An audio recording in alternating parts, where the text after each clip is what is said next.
Finally the most awaited Apache RTX 300 delivery ತೊಗೊಳಕ್ಕೆ ಹೋಗ್ತಾ ಇದ್ದೀವಿ. ನಾವು ಬುಕ್ ಮಾಡಿ ಜಸ್ಟ್ 1 ವೀಕ್ ಕೂಡ ಆಗಿಲ್ಲ, ಆಲ್ರೆಡಿ ನಮ್ಮ ಗಾಡಿ ಸಿಗ್ತಾ ಇದೆ. ನೀವು ಇಂಡಿಯಾದಲ್ಲಿ ಯಾವುದೇ ಶೋರೂಮ್ಗೆ ಹೋದ್ರು ಮಿನಿಮಮ್ 50 ಡೇಸ್ ವೆಯ್ಟ್ ಮಾಡಬೇಕು. ನಿಮಗೆಲ್ಲ ಒಂದು ಕ್ವಶನ್ ಇರುತ್ತೆ, ನಮಗೆ ಗಾಡಿ 5 ಡೇಸಲ್ಲಿ ಸಿಗ್ತಾ ಇದೆ ಬಟ್ ಬೇರೆಯವರೆಲ್ಲ 90 ಡೇಸ್ ವೆಯ್ಟ್ ಮಾಡಬೇಕು ಅಂತ. ಈ ವಿಡಿಯೋ ಕೊನೆವರೆಗೂ ನೋಡಿ, ನಾನು ನಿಮಗೆ ಹೇಳ್ತೀನಿ ಹೇಗೆ ಅಂತ. ರಾವುಗ 2 ಗಂಟೆ ಸ್ಟಾರ್ಟ್ ಆಗುತ್ತಂತೆ, ಅದಕ್ಕಿಂತ ಮುಂಚೆ ಗಾಡಿ ಡೆಲಿವರಿ ತೊಗೋಬೇಕು ನಾವು. ಹುಡುಗರು ಆಲ್ರೆಡಿ ರೀಚ್ ಆಗಿಬಿಟ್ಟಿದ್ದಾರೆ, ನಾನೇ ಲೇಟು. ಇನ್ನು ಔಟರ್ ರಿಂಗ್ ರೋಡಲ್ಲಿ ಇದ್ದೀನಿ, ಇಲ್ಲಿಂದ ಹೋಗೋದಕ್ಕೆ ಮಿನಿಮಮ್ 30 ಮಿನಿಟ್ಸ್ ಆಗುತ್ತೆ ನನಗೆ. ಯಪ್ಪ, ಸಂಡೇ ಆದರೂ ಕೂಡ ತುಂಬ ಟ್ರಾಫಿಕ್ ಇದೆ. ನಾನು ಕೂಡ ರೀಸೆಂಟಾಗಿ KTM Adventure 390R ಗಾಡಿ ತೊಗೊಂಡಿನ 20 ಡೇಸ್ ಕೂಡ ಆಗಿಲ್ಲ. ಇದ್ರ ರಿವ್ಯೂ ಕೂಡ ನಾನು ಸದ್ಯದಲ್ಲೇ ಮಾಡ್ತೀನಿ. RTX 300 ನಿಮಗೆ ಟೋಟಲಾಗಿ 3 ವೇರಿಯಂಟ್ಸ್ ಬರುತ್ತೆ. ಒಂದು ಟಾಪ್ ವೇರಿಯಂಟು, ಒಂದು BTO ವೇರಿಯಂಟ್ ಮತ್ತು ಬೇಸ್ ವೇರಿಯಂಟು. ನಾವು ತೊಗೊತಿರೋ ವೇರಿಯಂಟ್ ಬಂದು ಟಾಪ್ ವೇರಿಯಂಟು. ಇದು ನಮಗೆ ಆಗಿದ್ದು 2.77 lakhs.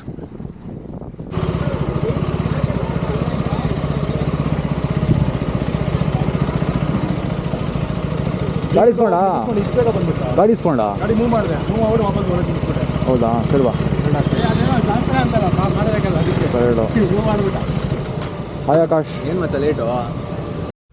ಈ ಶೋರೂಮ್ ನೇಮ್ ಬಂದು ಭಾರತ್ ಆಟೋಮೊಬೈಲ್ ಏಜೆನ್ಸಿ ಅಂತ. ಇದು ಜಯನಗರಲ್ಲಿ ಬರುತ್ತೆ. ನಿಮಗೆ ನೀವು ಸೌತರ್ನ್ ಮೆಟ್ರೋನ ಜಸ್ಟ್ 200 ಮೀಟರ್ಸ್ ವಾಕ್ ಮಾಡಿದ್ರೆ ಈ ಶೋರೂಮ್ ರೀಚ್ ಆಗ್ಬೋದು.